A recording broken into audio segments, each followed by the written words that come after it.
Hello, it's Jennifer Daly. I'm all done with treatment. I'm back in my room in the bed.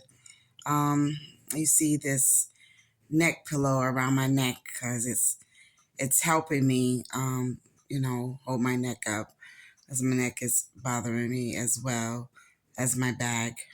Um, but yeah, I wanted to come on.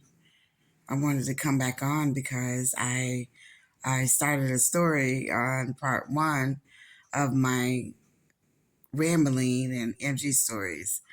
And I just wanted to finish up that story with you guys. So, where did I leave off? Okay, so the young man, he helped me walk upstairs. And once we got up the stairs, uh, I thanked him for helping me and everything and getting me up the stairs. And then, he shook my hand and we went our separate ways. And as I got halfway down the hall, I looked back to see where did he go. And it was like he had disappeared. I didn't see where he went. I didn't know if I turned around too soon and didn't see where he went or what, but this young man was, and I never ran into him again, So I said that was another one God's angels, God sending his angels to help me, because I would have such a hard time.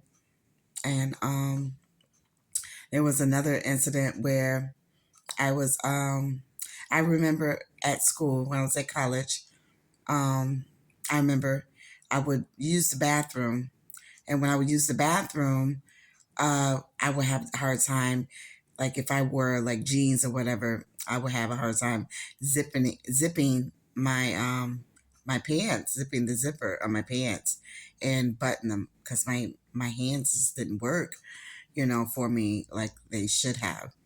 And again, I did not know it was MG that was attacking my body. And then there were other times as well where I was coming home from school and driving home from school. The drive was fine, but once I got home, I had a difficult time with putting the key into the lock to unlock the door because I couldn't turn. I didn't have enough muscle strength to turn the key to unlock the door. So that took a lot of concentration. My head wouldn't stay up sometimes. There was a lot of signs, there were a lot of signs that was going on. And during the time, I was also dealing with my cervical spine. Now this was in 2014, and I was dealing with my cervical spine then, because I had worked as a CNA for 15, almost 20 years. um, and so the doctor had told me that, you know, being, working as a CNA was a lot of wear and tear on your body, and I had damaged my cervical spine, and so the bone was protruding the spinal cord. Then, like I said, this was in 2014. I found that out in November of 2014. Well, I had the surgery in November of 2014. And then I tell you, after that surgery, still not knowing MG, is attacking my body. But I tell you, after the surgery, um, everything just got worse. Leading up to my diagnosis, everything just got worse. All the symptoms came, they strong armed me, I mean, they came full force, Um, it was bad. It was really bad, And then I remember one morning my boyfriend had took the car to work, and he was going to come back and get me on his break, his first break, and so he could take me to school. I could drop him off to work, and I'd take the car and I'd go to school. Well, it didn't happen like that day. Well, that morning I got up. He had already gone for the morning. And when I finally got up and started getting ready for class, my first class. I was having a difficult time getting up, just getting out of bed. That was difficult. And then I got in the shower, which I was going to take a sit down bath. But I couldn't stand up in the shower. So I decided to take a sit down bath. And so I ran some water in the tub. And so I sat on the side of the tub. Now, when I tell you I sat my butt down on the side of the tub because I was afraid if I sat in the tub, I wouldn't be able to get up, and there were no grab bars. So I sat on the side of the tub. I washed up, and then I but I still, after I finished, I still couldn't stand up to get out of the tub. So I had to slide out the tub, like kind of like slide out of the bathtub and get on the floor. And then once I got on the floor, I had the towel down there, and I took it and I slid with the towel. Oh goodness, it was so hard. I'm smiling about it now, but just thinking back, it was difficult. I can, yeah, things I did to get by, when MG was really attacking me and I didn't know. So I slid across the floor, well, pushed myself across the floor rather, you know, um, like kind of crawled a little bit across the floor to the bedroom. And once I got to the bedroom, I pulled myself up by the bed. And then, now it was time for me to try to get my clothes on. And as I was trying to put my clothes on, oh man, that was so difficult trying to put my bra on. I had to figure out a way to put that on, or whatnot. And I did. I remember that. And once I got everything else on, I had to take my back scratcher and zip my boots up, zip the zipper up on my pants, zip the zipper up on my jacket. I utilized that back scratcher. You hear me? And so when finally when my boyfriend got home that morning to pick me up, he was rushing. Oh, you're not ready. You're not ready. You're never ready. Da da da da da. Just fussing, fussing, fussing. Oh, he was just fussing. And so, him fussing at me didn't make things even any better.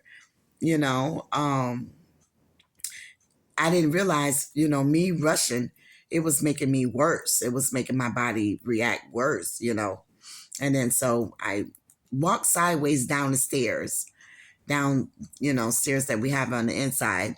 And then we got out on the porch. And once we got out on the porch, it was snow. It was in February. It was snow everywhere, all on the porch. Porch hadn't been really shoveled. So when I went to go step down that first step from the top of the porch, I fell.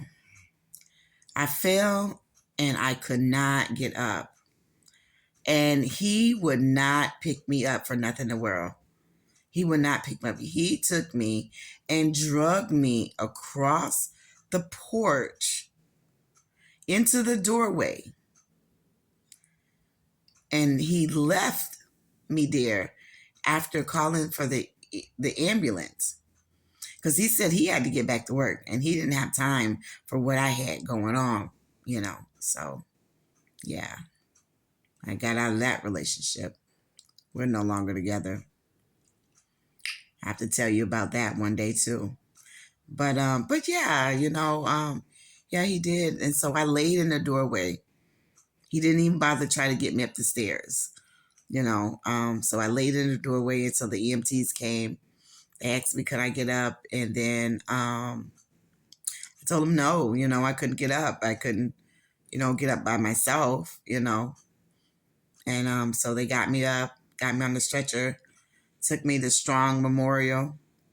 I was seen by two doctors. This one doctor came in. He was a neurologist. And then I saw this other doctor. He was a neurologist as well. I explained my symptoms and everything. And they said that the symptoms that I had been explaining were symptoms of a rare autoimmune condition called myasthenia gravis. Now, when I first heard myasthenia gravis, I had went to this ophthalmologist because my eyes had been bothering me. So I went to go see an ophthalmologist, and that was when I first heard myasthenia gravis. And that doctor, the ophthalmologist, let me know that I could have had, I could have myasthenia gravis of the eyes, and that's where it starts with the eyes or with your vision. And so that was the first. That wasn't, So when I was in the hospital, that wasn't really my first time hearing it.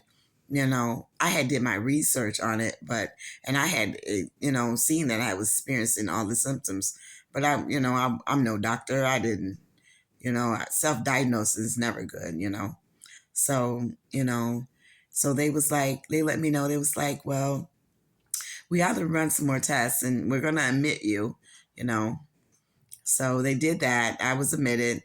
They did their tests and everything. They came and they tested on me, like had me do different, little tasks, to see if I could do them, which I couldn't. And then it was like, I think it was like the third day I was there. They came back and they came to see me. And they said, good thing I came in time to the hospital. And had I waited any longer, I probably would have been paralyzed because they diagnosed me with a rare autoimmune condition called myasthenia gravis. And I needed to have plasmapheresis immediately, basically, because my body had exacerbated to the point where, I was going to go in crisis, So, but yeah, man, it's some stories that I have to really tell you guys. There's a lot. I'll tell you guys piece by piece. I'm not gonna overload you with my MG stories. Um, you guys, if you have any MG stories you would like to share, please, feel free. Leave them in the comments. Um, but yeah, I'm